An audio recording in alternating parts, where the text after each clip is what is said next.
Hello ছোট বন্ধুরা, আশা করি তোমরা সকলে ভালোই আছো। আজকে আমি তোমাদের সোজা নিয়ে চলে যাচ্ছি। তার আগে আমি বলি, আমি হাই স্কুলের শিক্ষক মোহন পাল। আজকে আমি তোমাদের নিয়ে চলে যাচ্ছি বাংলা ভাষা চর্চা, অর্থাৎ ক্লাস 6-এর Bangla suggestion, last minute suggestion. আর একটা বিষয় খুব অবাক করার মতোই, সেটা হলো শুধু সাজেশন আমি আজকে তোমাদের দিচ্ছি না, তার সাথে উত্তর দিয়ে দিচ্ছি। তোমরা অনেকেই আমার কাছে অভিযোগ করেছো বা বলেছো যে উত্তর খুঁজে পাচ্ছি না, সেই জন্য আজকে আমি তোমাদের উত্তর সমেত দিয়ে দিয়েছি, যাতে তোমাদের লিখতে আরও সহজ হয় এবং তাড়াতাড়ি তোমরা মুখস্থ করতে পারো। আর কদিন বাদেই তোমাদের ফার্স্ট সাবমেটিভ ইভ্যালুয়েশন আছে, তাই দেরি না করে চলো দেখা যাক আজকে আমি তোমাদের কি কি প্রশ্ন দিয়েছি।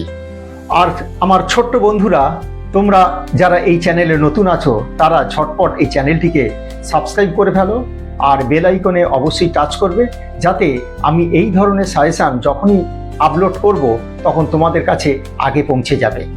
আর লাইক কমেন্ট অবশ্যই করবে আর বন্ধুদের শেয়ার করে দিও।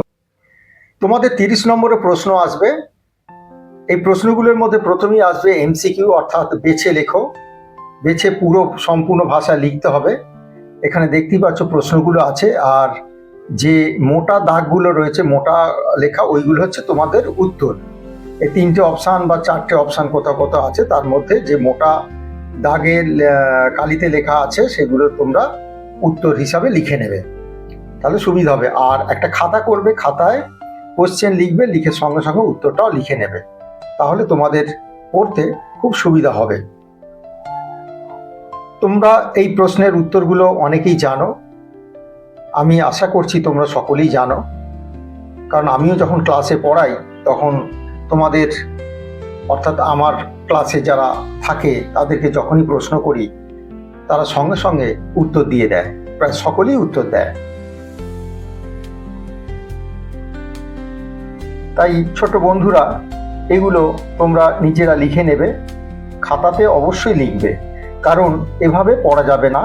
খাতায় লিখে প্রশ্ন এবং উত্তর লিখে পড়াশোনা করো, দেখবে খুব কম পড়ে বেশি নাম্বার অবশ্যই পাবে।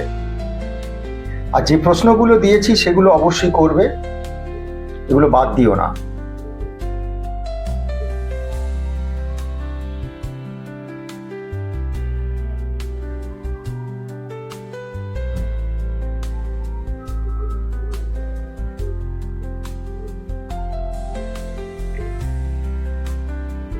ধারের লেখাগুলো একটু একটু কেটে গেছে,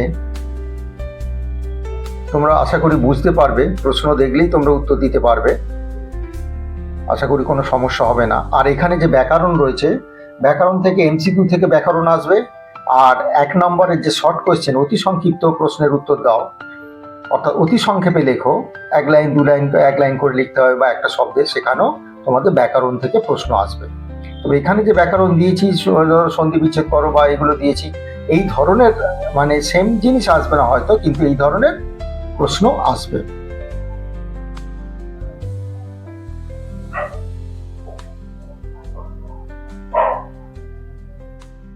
এগুলো প্রত্যেকটা দেখে নেবে।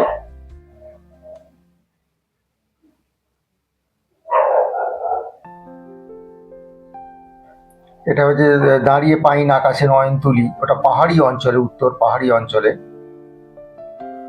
ওগুলো কেটে গেছে কিছু কিছু।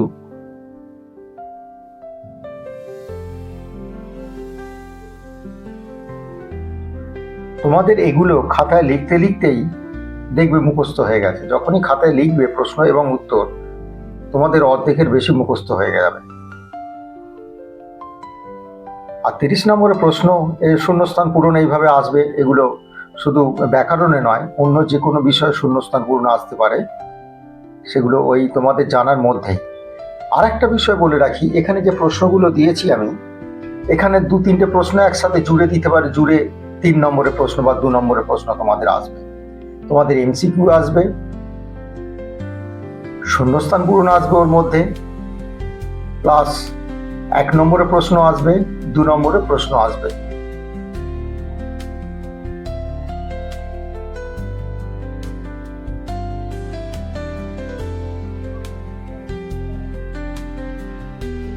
এবং পাইন গাছ কোথায় দাঁড়িয়ে আছে?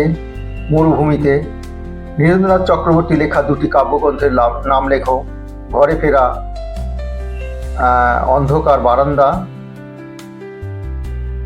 পাইন গাছ কিভাবে স্বপ্ন দেখে দুলে দুলে, এগুলো একটু একটু করে কেটে গেছে। এরপরে যে আসছে 3 নম্বর প্রশ্ন যে দিয়েছি, এগুলো 2 নম্বর করে প্রশ্নের উত্তর লিখতে হবে। 2 নম্বর বা 3 নম্বর তোমাদের পরীক্ষা আসতে পারে, সেইভাবে তোমরা উত্তরটা দেবে। এখানে একটু বেশি বেশি দিয়েছি, খুব সুন্দর করে সাজিয়ে দিয়েছি। তোমরা পারলে এটাকে আরো একটু ছোট করে নিতে পারো, ছোট করে লিখতে পারো। আঁচল পেতে বিশ্বভুবন ঘুমাচ্ছে এইখানে, কবির এমন মনে হওয়ার কারণ কি? ঘাসফড়িংয়ের কাছ থেকে চলে আসার সময় কবির মন খারাপ হলো কেন, বুঝিয়ে দাও। খুব সুন্দর করে লিখে দিয়েছি, এটাকে সংক্ষেপে লিখতে পারো একটু। কুমড়ো পোকার বাসা বানানোর প্রক্রিয়াটি নিজের ভাষায় লেখো।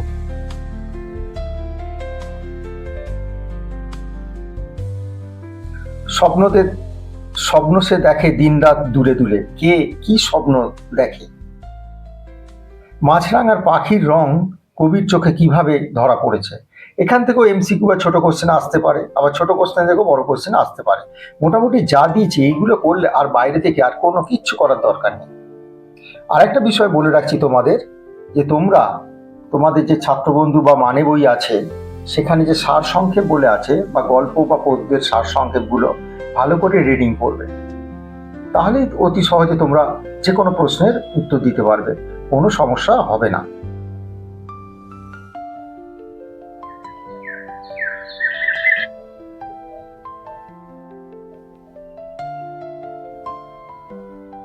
দু নম্বর কোশ্চেনে খুব কম দিয়েছি। শঙ্কর বুঝলো কোথাও একটা বড় ভুল হয়ে যাচ্ছে। কে এই শঙ্কর? তার স্বভাবে প্রকৃতি কেমন, এটা সে কিভাবে বুঝতে পারলো? কুমড়ো পোকা কি দিয়ে বাসা বানায়? কুমড়ো পোকার চেহারার বর্ণনা দাও। বাসা তৈরি করে প্রধানত কাদামাটি দিয়ে, তার চেহারার বর্ণটা তোমরা দিয়ে দেবে। আমি এখানে উত্তরটা দিইনি, আমি জানি তোমরা জানো। জীবজন্তুরা কিভাবে তাদের মনের ভাব প্রকাশ করে? এখানে উল্লেখ করেছি, তোমরা তো জানোই। এই টোটাল 15টা প্রশ্ন দিয়েছি আমি। 15টা প্রশ্ন করলেই 2 নম্বর প্রশ্ন বা 3 নম্বর প্রশ্ন সব পেয়ে যাবে। আজ এ পর্যন্তই। তোমরা ভালো থেকো। আর সামনেই তোমাদের আনন্দের দিন, অর্থাৎ পরীক্ষার দিন। পরীক্ষা মানেই আনন্দ। কেন আনন্দ তোমরা সেটা জানো, নতুন ক্লাসে উঠতে পারবে বলে।